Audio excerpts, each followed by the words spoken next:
अक्सर पुरुष यह सोचकर चकित रहते हैं कि प्रेमिका इतनी स्वीट और पत्नी इतनी खड़ूस क्यों होती है।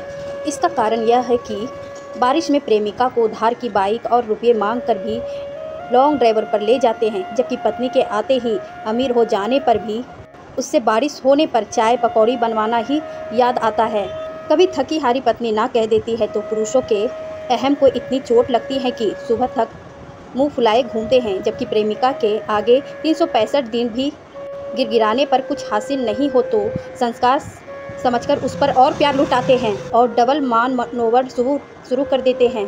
प्रेमिका को गार्डन, रेस्टोरेंट, पब, सिमोट जैसे सुंदर और खर्चीली जगह ले जाते हैं। उसे मुंडन, जनेब, विवाह, पूजा पाठ, बीमार की सेवा, श्रद्धांजलि सभा में लेकर जाते हैं। प्रेमिका को सर से पांव तक घुरते रहने में आंखें नहीं थकती और हर इंच और हर मौके के लिए सायराना कॉम्प्लीमेंट्स होते हैं, जबकि पत्नी के लिए शिकायत होती है कि वह कितनी देर लगती है तैयार होने में।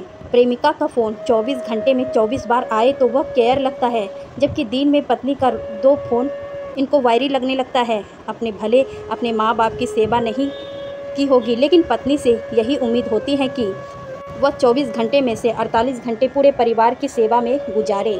यही फ़र्क है पत्नी और प्रेमिका में।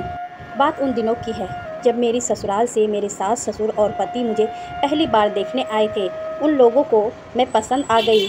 मैं भी ससुराल को लेकर रंगीन सपने सजाने लगी। मैंने भी मन ही मन एक निर्णय किया कि अपने सास ससुर की अपने माता पिता की तरह ही सेवा करूंगी। किसी को कभी भी कोई शिकायत का मौका नहीं दूंगी। लेकिन रिश्ता ज़्यादा लंबा रुका था तो कई बातें मेरी होने वाली सासू माँ के बारे में सुनने में आई। कोई कहता कि वो बहुत तेज है, अपनी कोई बेटी नहीं है तो वो क्या जाने एक बेटी का दर्द, वगैरह वगैरह। मेरी सुनहरी सोच डर के साए में तब्दील होने लगी। मन में डर और 100 सवाल लिए मैंने अपने ससुराल की दहलीज पर कदम रखा।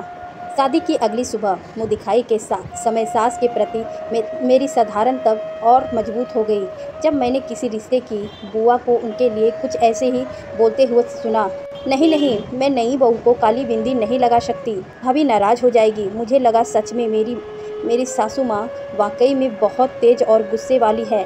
मैं डरी सहमी बैठी थी, लेकिन तभी मेरी सासू माँ आई और मेरे माथे की बिंदी सही करते हुए कहने लगी, मैं कितनी खुशकिस्मत हूँ कि मुझे बहू के रूप में पली पलाई बेटी मिली है।